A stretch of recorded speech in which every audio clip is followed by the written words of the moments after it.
Hi friends, P S C ബിഗിനേഴ്സിലേക്ക് ഏവർക്കും സ്വാഗതം.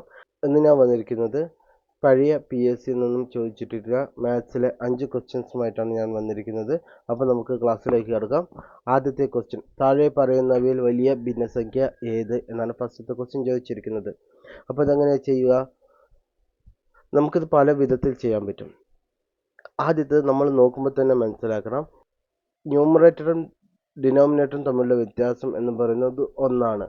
അത് എല്ലാ കേസിലും, അതായത് എ ബി സി ഡി ഈ 4 കേസിലും എന്താണ്, ഈ 4 കേസിലും തന്നെ ഡിനോമിനേറ്റർ ന്യൂമറേറ്ററിനേക്കാളും 1 കുറവാണ്.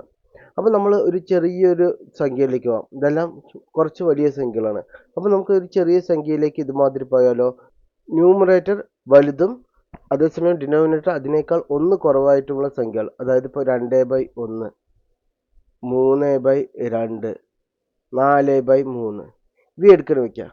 അപ്പോൾ ഇതിൻ്റെ ആൻസർ എത്രയാണ്? ഇതിൻ്റെ വാല്യൂ എന്ന് പറയുന്നത് 2 ആണ്. അതേസമയം 3/2 എന്ന് പറയുമ്പോൾ ഏതാണ്? 1.5 ആണ്.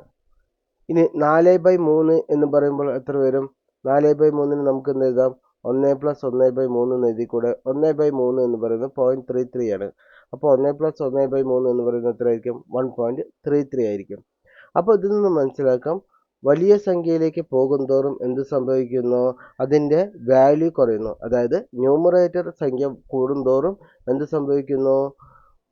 അതിൻ്റെ വാല്യൂ കമ്മിയാവുകയാണ് ചെയ്യുന്നത്. അപ്പോൾ ഇതിലെ ഏറ്റവും വലിയ ഭിന്നസംഖ്യ എന്ന് പറയുന്നത് എത്രയായിരിക്കും? ഓപ്ഷൻ ബി 13/12 ആയിരിക്കും ഏറ്റവും വലിയ ഭിന്നസംഖ്യ എന്ന് പറയുന്നത്. ഇത്രയാണ് 1/3 ഇതിൻ്റെ ഏറ്റവും വലിയ ഭിന്നസംഖ്യ എന്ന് പറയുന്നത്. ഇനി നമുക്ക് ഇതേ ക്വസ്റ്റ്യൻ തന്നെ കുറച്ചും കൂടി നമുക്ക് ഡീപ്പായിട്ട് അനലൈസ് ചെയ്താൽ നമുക്ക് മനസ്സിലാവും. 25/24 നമുക്ക് എന്ത് എഴുതാം? 24 + 1/24 എന്ന് എഴുതിക്കൂടെ? അതായത് 24 നമ്മൾ എന്ത് ചെയ്യണം? 24/24 + 1/24 എന്ന് ഇതിനെ സ്പ്ലിറ്റ് ചെയ്യാം. വിച്ച് ഈസ് ഈക്വൽ ടു എന്താ? 1 + 1/24. ഇതെന്താ മനസ്സിലാക്കുന്നത്? ഒരു ഒന്നിൻ്റെ കൂടെ 1/24 പാർട്ടാണ് ആഡ് ചെയ്തിരിക്കുന്നത്. നമ്മൾ ഇതുപോലെ തന്നെ 13/12 സോൾവ് ചെയ്താൽ നമുക്ക് എന്ത് കിട്ടും? നമുക്ക് 1 + 1/12 എന്ന് കിട്ടും. അപ്പോൾ ഒന്നിൻ്റെ കൂടെ 1/12 ആണ് നമ്മൾ ആഡ് ചെയ്തിരിക്കുന്നത്. ഇനി 17/16 ആണെങ്കിലോ 1 + 1/60 എന്ന് കിട്ടും. ഇനി 19/18 ആണെങ്കിലോ 1 + 1/80 എന്ന് കിട്ടും. അപ്പോൾ ഈ ഒരു പാർട്ട് എടുക്കുക. 1 എന്ന് പറയുന്നത് കോമൺ ആണ്. ഇവിടെയെല്ലാം ഈ 1 എന്ന് പറയുന്നത് കോമൺ ആണ്. പിന്നെ ഈ ഇതിൻ്റെ വാല്യൂവിനെ, ഇതിലെ ഏറ്റവും വലിയ വാല്യൂ എന്ന് ഡിറ്റർമിൻ ചെയ്യുന്നത് ഏതാണ്? ഈ സെക്കൻഡ് പാർട്ടിലുള്ള 1/24, 1/12, 1/16, 1/18 ഈ സംഖ്യകളാണ് ഈ വലിയ ഭിന്നസംഖ്യകൾ ഏതാണ് വലുത് എന്ന് തീരുമാനിക്കുന്നത്. അപ്പം നമുക്കറിയാം, ഈ 1/24 എന്ന് ഉദ്ദേശിക്കുന്നത് എന്താണ്? ഒരു ആപ്പിളിനെ 24 കഷ്ണങ്ങളാക്കിയിട്ടുള്ള ഒരു പാർട്ട് നമ്മൾ ആഡ് ചെയ്യണം. ഒരു ആപ്പിൾ നമ്മളിങ്ങനെ 24 പാർട്ടായിട്ട് ഡിവൈഡ് ചെയ്ത് വയ്ക്കുക. അപ്പോൾ നമുക്ക് കിട്ടുന്ന സംഖ്യ എന്ന് പറയുന്നത് വളരെ ചെറുതാണ്. ഇനി അതേ ഇത് 1/12 ആക്കുന്ന സമയത്തോ നമുക്ക് കുറച്ചും കൂടി വലിയ സംഖ്യ ആയിരിക്കും, വലിയ ഒരു ആപ്പിളായിരിക്കും നമുക്ക് കിട്ടുക. അതായത് ഒരു ആപ്പിളിനെ 12 ഭാഗിച്ചതിൽ ഒരു ഭാഗമാണ് നമ്മൾ ഇതിൽ ആഡ് ചെയ്യുന്നത്. അതേസമയം 1/16 പറഞ്ഞാൽ എന്താണ്? ഒരു ആപ്പിളിനെ 16 ഭാഗിച്ചു, അതിലൊരു പാർട്ടാണ് 1/16 എന്ന് പറയുന്നത്. അതേസമയം 1/18 പറഞ്ഞാലോ, നമ്മളൊരു ആപ്പിളിനെ 18 ഭാഗിച്ചതിൽ ആ ഒരു പോർഷനാണ്, ഒരേ ഒരു പോർഷനാണ് എന്തെന്ന് പറയുന്നത്? 1/18 എന്ന് പറയുന്നത്. അപ്പോൾ ഇതിൽ ഏറ്റവും വലുത് ഏതാണ്? ഈ ഭിന്നസംഖ്യകളിൽ ഏറ്റവും വലുത് എന്ന് പറയുന്നത് 1/12 ആണ്. അതുകൊണ്ട് തന്നെ 13/12 എന്നതിലെ ഏറ്റവും വലിയ സംഖ്യ എന്ന് പറയുന്നത് എന്തായിരിക്കും? 1 + 1/12 നാം. അപ്പോൾ 1/12 ആണ് ബാക്കിയുള്ള ഭിന്നസംഖ്യകളെ അപേക്ഷിച്ച് വലുത് എന്ന് നമുക്ക് കിട്ടും. അപ്പോൾ ഈ തന്നിട്ടുള്ള സംഖ്യകളിൽ ഏറ്റവും വലുത് ഏതാണ്? 13/12 എന്നതാണ്. ഇത് വേറൊരു മെത്തേഡാണ്. ഇനി വേറൊരു മെത്തേഡും കൂടിയുണ്ട്. അതെന്താണ്? നമ്മൾ രണ്ട് സംഖ്യകളെ കമ്പയർ ചെയ്യുകയാണ് ചെയ്യുക ആദ്യം. അത് കമ്പയർ ചെയ്തിട്ട് പോകും. പക്ഷെ അത് ഇത്തിരി വലിയ കുറച്ച് പ്രോസസ്സാണ്. നമുക്ക് അതിനേക്കാൾ നല്ലത് ഈ രണ്ട് മെത്തേഡുകളാണ് ഈസി ആയിട്ടുള്ളത്. എന്തായാലും നിങ്ങൾക്ക് അറിയാൻ വേണ്ടി അതും കൂടി പറഞ്ഞുതരാം. ആദ്യം 25/24 എന്ന സംഖ്യ എടുത്തു. അതുപോലെ തന്നെ ഓപ്ഷൻ ബി 13/12 എടുത്തു. 13/12 എടുത്തു. അപ്പോൾ ഇവ തമ്മിൽ എങ്ങനെ ഗുണിക്കണം? ഇവ തമ്മിൽ ഫസ്റ്റത്തെ ന്യൂമറേറ്ററിൻ്റെ സെക്കൻഡിൻ്റെ ഡിനോമിനേറ്റർ ഉണ്ടാവും. അതുപോലെ തന്നെ സെക്കൻഡിൻ്റെ ന്യൂമറേറ്ററിനെ, അതായത് അംശത്തെ ഫസ്റ്റത്തെ ഡിനോമിനേറ്റർ അല്ലെങ്കിൽ ഛേദം കൊണ്ട് ഗുണിക്കണം. അപ്പോൾ ഇങ്ങനെ ഗുണിക്കുന്ന സമയത്ത് എങ്ങനെ വരും? 25/12 12/24 × 13. അപ്പോൾ ഇത് ചെയ്യുന്ന സമയത്ത് എത്ര വരും? 25/12 നമുക്ക് എന്ത് എഴുതാം? 100/4 എന്ന് എഴുതിക്കൂടെ? 12/4 എത്ര വരും? 3 വരും. അപ്പോൾ 300 ആയില്ലേ? ആയി. ഇനി 24/13 ചെയ്യാൻ നമുക്ക് എന്ത് ചെയ്യാം? 12 × 2 × 12 × 13 ചെയ്തുകൂടെ? അല്ലെങ്കിൽ നമുക്ക് നേരിട്ട് ഗുണിക്കാം, ചെറിയ സംഖ്യകൾ തന്നെ അല്ലേ. 4 3 12 സിസ്റ്റം 1 3 2 6 6 4 11 11 1 2 2 1 3. ഒന്നും കൂടി ഗുണിക്കാം. 4 3 12 സിസ്റ്റം 1 3 2 6 6 4 10 11 11 സിസ്റ്റം 1 2 2 1 3 312. അപ്പോൾ ഏതാണ് ഇതിൽ വലിയ സംഖ്യ? 312 ആണ് വലിയ സംഖ്യ. 312 വരുന്ന ഏതാണ് ആ ന്യൂമറേറ്റർ, അതായിരിക്കും ആ സംഖ്യകളിലെ വലുത് എന്ന് പറയുന്നത്. അപ്പോൾ നമുക്കറിയാം ഈ 312 ന്യൂമറേറ്റർ ആയിട്ട് വന്നിട്ടുള്ളത് ഏതാണ്? 13 ആണ് ന്യൂമറേറ്റർ ആയിട്ട് വന്നിട്ടുള്ളത്. 13 എന്ന് പറയുന്നത് ഏതാണ്? ബി ഓപ്ഷനാണ്. 13/12 ആണ് ഇപ്പോൾ തന്നിരിക്കുന്ന സംഖ്യകളിൽ വലുത്. അതായത് 25/24 13/12 കമ്പയർ ചെയ്താൽ നമ്മൾ ഈ ഒരു മെത്തേഡിൽ ചെയ്യുന്ന സമയത്ത് 13/12 ആണ് വലുത് എന്ന് കിട്ടുക. എങ്ങനെയാണ് കിട്ടുക? ഈ ഫസ്റ്റ് സംഖ്യയുടെ ന്യൂമറേറ്ററിനെ സെക്കൻഡ് സംഖ്യയുടെ ഡിനോമിനേറ്റർ ആയിട്ടും, അതുപോലെ തന്നെ സെക്കൻഡ് സംഖ്യയുടെ ന്യൂമറേറ്ററിനെ ഫസ്റ്റ് സംഖ്യയുടെ ഡിനോമിനേറ്ററും കൊണ്ട് ഗുണിച്ചാൽ അവയിൽ ഏതാണോ വലുത് വരുന്നത് ആ ഒരു സംഖ്യയുടെ ന്യൂമറേറ്റർ ആയിരിക്കും ഏറ്റവും വലുത്. അത് കഴിഞ്ഞു. ഇനി അടുത്തത് 13/12 ഇനി നമ്മൾ 17/16 കമ്പയർ ചെയ്യണം. അപ്പോൾ ഇത് ചെയ്യുന്ന സമയത്ത് എന്ത് ചെയ്യണം? 13 × 16 17 × 12 ചെയ്യണം. അപ്പോൾ ഇത് ചെയ്യുന്ന സമയത്ത് എത്ര വരും? 6 18 6 3 9 1 10 0 സിസ്റ്റം 1 1 1 1 2 208 വരും. ഇനി ഇവിടെയാണെങ്കിലോ 7 2 14 സിസ്റ്റം 1 7 2 9 1 10 സിസ്റ്റം 1 1 1 1 1 2. അപ്പോൾ 204 വരും. അപ്പോൾ ഇതിൽ ഏറ്റവും വലുത് ഏതാണ്? 208 ആണ്. അപ്പോഴും വരുന്നത് ഏതാണ്? 13/12 ആണ് വലുത് വരുന്നത്. ഇനി നമുക്ക് കമ്പയർ ചെയ്യേണ്ടത് ഏതാണ്? 19/18 ആയിട്ടാണ് നമുക്ക് കമ്പയർ ചെയ്യേണ്ടത്. അപ്പോൾ എന്ത് ചെയ്യണം? 13 × 18 19 × 12 ചെയ്യാം. അപ്പോൾ എത്ര വരും? 3 24 സിസ്റ്റം 2 8 3 11 2 13 സിസ്റ്റം 1 1 1 1 2 234 19 × 12 9 2 18 സിസ്റ്റം 1 9 2 11 1 12 സിസ്റ്റം 1 1 1 1 2 228 വരിക. അപ്പോൾ ഇതിൽ ഏതായാലും വലുത്? 234 ആണ് വലുത്. അപ്പോൾ തന്നിരിക്കുന്ന ഭിന്നസംഖ്യകളിൽ ഏറ്റവും വലുത് ഏതായിരിക്കും? 13/12 ആയിരിക്കും ഏറ്റവും വലുത് എന്ന് പറയുന്നത്. അപ്പോൾ നമ്മൾ ഇവിടെ എന്തൊക്കെ മെത്തേഡുകളാണ് ഉപയോഗിച്ചത്? ഒന്ന് കോമൺ പാറ്റേൺ ഉള്ള മെത്തേഡ്. കോമൺ പാറ്റേൺ ഉള്ള മെത്തേഡ് എന്ന് പറഞ്ഞാൽ എന്താണ്? നമ്മുടെ ന്യൂമറേറ്ററും ഡിനോമിനേറ്ററും ഒരേപോലെ വ്യത്യാസമായിട്ടാണ് വരുന്നത്. ന്യൂമറേറ്ററിനെ അപേക്ഷിച്ച് ഒന്ന് കുറവാണ്. നമുക്ക് തന്നിരിക്കുന്ന 4 ഓപ്ഷനും ഒരുപോലെ ഉള്ളത് കൊണ്ട് നമുക്ക് എന്ത് ചെയ്യാം? ഈ തന്നിരിക്കുന്ന 4 സംഖ്യകളെയും ഏറ്റവും ചെറിയ 1 2 സംഖ്യകൾ എടുത്ത് കമ്പയർ ചെയ്താൽ മതി. അപ്പോൾ നമ്മൾ എടുത്തു, ഒന്ന് 2/1 എടുത്തു, പിന്നെ 3/2 എടുത്തു, പിന്നെ 4/3 എടുത്തു. അപ്പോൾ അവയിൽ ഏറ്റവും വലുത് എന്ന് പറയുന്നത് ന്യൂമറേറ്റർ ഏറ്റവും ചെറിയ സംഖ്യയാണ് ഏറ്റവും വലിയ സംഖ്യ എന്ന് പറയുന്നത്. അപ്പോൾ ഇതേ ആപ്ലിക്കേഷൻ നമ്മൾ വേറെ സംഖ്യകളിലും നമ്മൾ നോക്കിയാൽ നമുക്ക് കിട്ടും 13/12 ആണ് ഏറ്റവും വലിയ സംഖ്യ എന്ന് പറയുന്നത്. ഇനി രണ്ടാമത്തെ മെത്തേഡ് എന്ന് പറയുന്നത് നമ്മൾ എന്ത് ചെയ്തു? ഈ സംഖ്യകളെ നമ്മൾ മിശ്ര ഭിന്നമാക്കാൻ ശ്രമിച്ചു. അപ്പോൾ മിശ്ര ഭിന്നമാക്കുന്ന സമയത്ത് നമുക്ക് എന്ത് സംഭവിച്ചു? നമുക്ക് 1 പ്ലസ് എല്ലാത്തിൻ്റെയും ഫസ്റ്റത്തെ പാർട്ട് 1ഉം അതിനുശേഷമുള്ള പാർട്ട് നമുക്ക് ഭിന്നസംഖ്യയിലും കിട്ടി. ആ ഭിന്നസംഖ്യ നമ്മൾ എന്താണ്? ന്യൂമറേറ്റർ ഒരുപോലെ 1 തന്നെയാണ് വന്നത്, ഡിനോമിനേറ്റർ മാത്രം കൂടുകയാണ് ചെയ്തത്. 24 വന്നു, പിന്നെ എത്ര വന്നു? 1/12 വന്നു, 1/16 വന്നു, 1/18 വന്നു. അപ്പോൾ ഒരു സംഖ്യയുടെ ഡിനോമിനേറ്റർ ചെറിയ സംഖ്യ ആയിരിക്കും അതിലെ ഏറ്റവും വലിയ സംഖ്യ എന്ന് പറയുന്നത്. അതായത് ഇപ്പോൾ 1/24 1/12 വന്നു. അപ്പോൾ ഇതിൽ ഏറ്റവും ഡിനോമിനേറ്റർ കമ്മിയായിട്ടുള്ള സംഖ്യ ആയിരിക്കും ഏറ്റവും വലുത് എന്ന് പറയുന്നത്.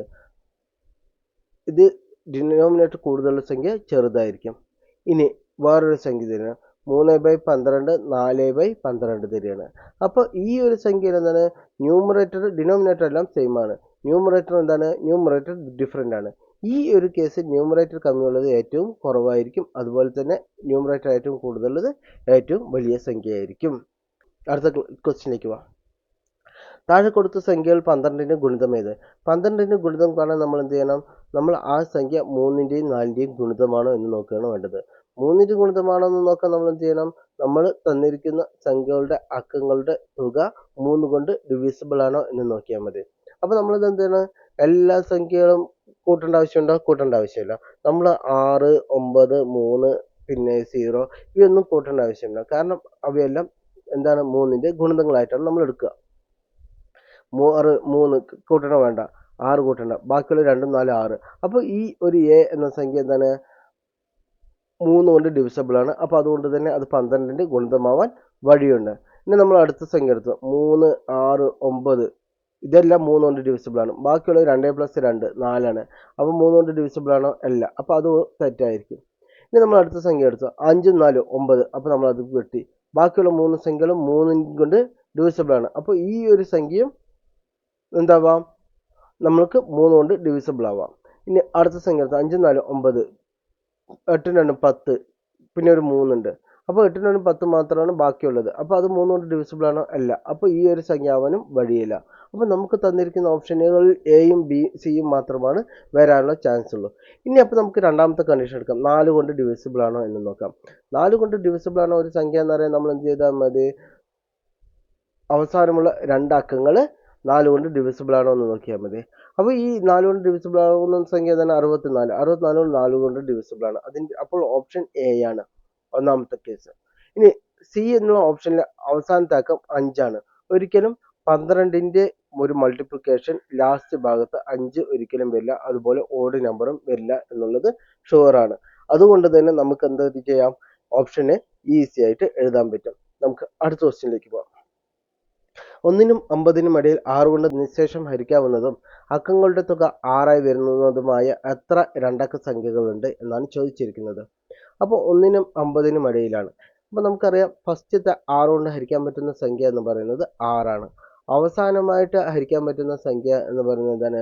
48 ആണ്. അപ്പോൾ ഇവ തമ്മിൽ എത്ര സംഖ്യകളാണ് ഉള്ളത് നോക്കുക. 6, 12, 18, 24, 30, 36, 42, 48 എന്നീ സംഖ്യകളാണ് ഉള്ളത്. ഇനി ഹരിക്കാവുന്നതും അക്കങ്ങളുടെ തുക എന്തായിട്ട് വരണം? 6 ആയിട്ട് വരുന്നതുമായ എത്ര രണ്ടക്ക സംഖ്യകളാണ് ഉള്ളത്? അപ്പോൾ രണ്ടക്ക സംഖ്യകളാണ് ഉള്ളത്. അപ്പോൾ 6 ഒറ്റ സംഖ്യയിൽ അത് കട്ട് ചെയ്തു. 12, 12ന്റെ സമയത്തിനാണ് 3 ആണ് വരുന്നത്. 1 + 2 3 ആണ് വരുന്നത്. 18ന്റെ സംഖ്യകളോ 1 + 8 9. അതും കട്ട് ചെയ്യാം. പിന്നെ ഉള്ളത് 2 + 4 6. അപ്പോൾ ഇതൊരു സംഖ്യ വന്നു. അടുത്തത് ഏതാണ്? 30. 3 + 0 3 ആണ് വരുന്നത്. അടുത്തത് 36. 3 + 6 9. അതും കട്ട് ചെയ്യാം. പിന്നെ വരുന്നത് 4 + 2 6. അതും നമുക്ക് ആഡ് ചെയ്യാം. 4 + 8 12. അതും നമുക്ക് കട്ട് ചെയ്യാം. അപ്പോൾ ടോട്ടലായിട്ട് വരുന്ന സംഖ്യകൾ എന്ന് പറയുന്നത് എത്രയാണ്? 2 ആണ് നമുക്ക് ടോട്ടലായിട്ട് വരുന്ന സംഖ്യകൾ എന്ന് പറയുന്നത്. 1നും 50നും ഇടയിൽ 6 കൊണ്ട് നിശേഷം ഹരിക്കാവുന്നതും അക്കങ്ങളുടെ തുക 6 ആയി വരുന്നതുമായ എത്ര രണ്ടക്ക സംഖ്യകളുണ്ട്? ആ രണ്ടക്ക സംഖ്യകൾ എന്ന് പറയുന്നത് 2 ആണ് ആൻസർ. ഓപ്ഷൻ എ ആണ് ആൻസർ വരുന്നത്. അടുത്ത ക്വസ്റ്റ്യൻ. 617 + 6.017 + 0.617 + 6.0017 ഇതിൻ്റെ ആൻസർ എത്രയാണ് എന്നാണ് ചോദിച്ചിരിക്കുന്നത്. അപ്പം നമുക്ക് എന്ത് ചെയ്യാം? നമുക്കിത് ഈസി ആയിട്ടുള്ള മെത്തേഡ് എന്ന് പറയുന്നത് നമുക്ക് സാധാരണ പോലെ കൂട്ടുന്നതാണ് ഈസി ആയിട്ടുള്ള മെത്തേഡ് എന്ന് പറയുന്നത്. നമ്മൾ എന്ത് ചെയ്യണം? നമ്മൾ അതിൽ സംഖ്യകളിലെ ഏറ്റവും വലിയ പോയിന്റുള്ള സംഖ്യകൾ എടുക്കുക. അപ്പോൾ ഇതിൽ ഏറ്റവും വലിയ പോയിന്റുള്ള സംഖ്യ എന്ന് പറയുന്നത് ഏതാണ്? 6.0017. അതിന് എത്ര പോയിന്റ് കഴിഞ്ഞിട്ട് എത്ര സംഖ്യകളുണ്ട്? 4 സംഖ്യകളുണ്ട്. അപ്പോൾ നമ്മൾ എന്താ ചെയ്യേണ്ടത്? ആദ്യം പോയിന്റിലെ സംഖ്യകളിൽ ഏറ്റവും വലുതെടുക്കുക. അതായത് എത്ര പോയിന്റുകൾ കഴിഞ്ഞിട്ട് സംഖ്യകൾ ഉണ്ടാകുമല്ലോ, അക്കങ്ങൾ ഉണ്ടാകുമല്ലോ, ആ അക്കങ്ങളിൽ ഏറ്റവും കൂടുതലുള്ള സംഖ്യ നമ്മൾ എടുക്കുക. അപ്പോൾ ഇതിൽ എഴുതിയിരിക്കുന്നത് 6.0017 ആണ്. അത് ആദ്യം എടുക്കുക. 4 പൂജ്യങ്ങൾ എഴുതിയിട്ടുണ്ട്. ഇനി അടുത്തത് 0.617. അപ്പോൾ നമ്മൾ എന്ത് എഴുതുക? പോയിന്റ് ആദ്യം കറക്റ്റായിട്ട് എഴുതിയിട്ട് 617 എല്ലാം കറക്റ്റായിട്ട് അതേപോലെ പോയിന്റ് മാത്രം ആദ്യം ഫസ്റ്റ് കറക്റ്റ് ആക്കുക. ദെൻ ബാക്കിയുള്ള എഴുതുക. 0.617 പോയിന്റ് എപ്പോഴും ഒരേപോലെ അലൈൻ ചെയ്തിരിക്കണം. ദെൻ 6.017 6.017.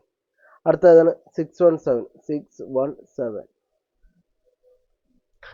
ബാക്കിയില്ലാത്തതിനെല്ലാം പുറത്ത് 0 ഇടുക. എന്നിട്ട് ചെയ്യുന്ന സമയത്ത് എന്ത് വരും?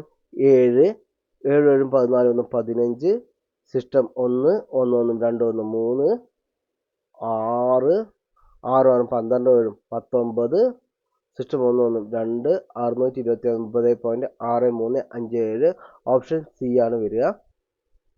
നമ്മൾ ഇങ്ങനെയുള്ള ക്വസ്റ്റ്യൻസിൽ നമ്മൾക്ക് എന്ത് ചെയ്യണം? നമ്മൾ പോയിന്റ് കറക്റ്റായിട്ട് എഴുതി അതിനുശേഷം സാധാരണ പോലെ കൂട്ടിയാൽ മതി. അതാണ് ഈസി ആയിട്ടുള്ള മെത്തേഡ് എന്ന് പറയുന്നത്. അടുത്തത് 1.72ന്റെ പകുതിയോട് 0.42ന്റെ 1/3 കൂട്ടിയാൽ തുക എത്ര എന്നാണ് ചോദിച്ചിരിക്കുന്നത്. അപ്പോൾ നമ്മൾ എന്ത് ചെയ്യണം? ആദ്യം 0.42ന്റെ 1/3 കണ്ടുപിടിക്കണം. 0.42ന്റെ 1/3 എത്രയാണ്? 14 3 42. അപ്പോൾ 0.14 ആണ് എന്ന് നമുക്ക് മനസ്സിലാക്കാം. എന്ത് ചെയ്യണം? 42നെ 3 കൊണ്ട് ഹരിക്കുക. അപ്പോൾ 14 വരും. പോയിന്റ് എങ്ങനെ ഇട്ടിരിക്കുന്നത്? 0.42 2ആണ് ഇട്ടിരിക്കുന്നത്. അതുപോലെ തന്നെ നമ്മൾ 2 പോയിന്റ് തള്ളിയിട്ട് പോയിന്റ് ഇടുക. അപ്പോൾ 0.14 എന്ന് വരും. അപ്പോൾ 0.14 പ്ലസ് 1.72 1.72. അപ്പോൾ എത്ര വരും? 4 2 6 വരും. 7 1 8 വരും. അടുത്തതാണ് തന്നിരിക്കുന്നത് 1.72ന്റെ പകുതിയോട് 1.72ന്റെ പകുതിയോടാണ് നമ്മൾ ചോദിച്ചിരിക്കുന്നത്. അപ്പോൾ 172 2 കൊണ്ട് ഹരിച്ചാൽ എത്ര വരും? 86 വരും. അപ്പോൾ ഇവിടെ എത്രയാണ്? 2 അക്കങ്ങൾ കഴിഞ്ഞിട്ടാണ് പോയിന്റ് ഇട്ടിരിക്കുന്നത്. അപ്പോൾ നമ്മൾ ആൻസറിലും അതുപോലെ തന്നെ 2 അക്കങ്ങളിട്ട് പോയിന്റ് ഇടണം. അപ്പോൾ 86ന്റെ ഇടുന്ന സമയത്ത് 0.86 വരും. അപ്പോൾ 0.86 പ്ലസ് 0.14 കൂട്ടുക. അപ്പോൾ എത്ര വരും? 1.00 എന്നുള്ള ആൻസർ വരും. ഓപ്ഷൻ എ ആണ് ആൻസർ വരിക. അപ്പോൾ ഇന്നത്തെ ക്ലാസ് വൈൻഡപ്പ് ചെയ്യാൻ ഇഷ്ടപ്പെട്ടാൽ ലൈക്ക് ചെയ്യുക, ഷെയർ ചെയ്യുക, സബ്സ്ക്രൈബ് ചെയ്യുക. Thank you.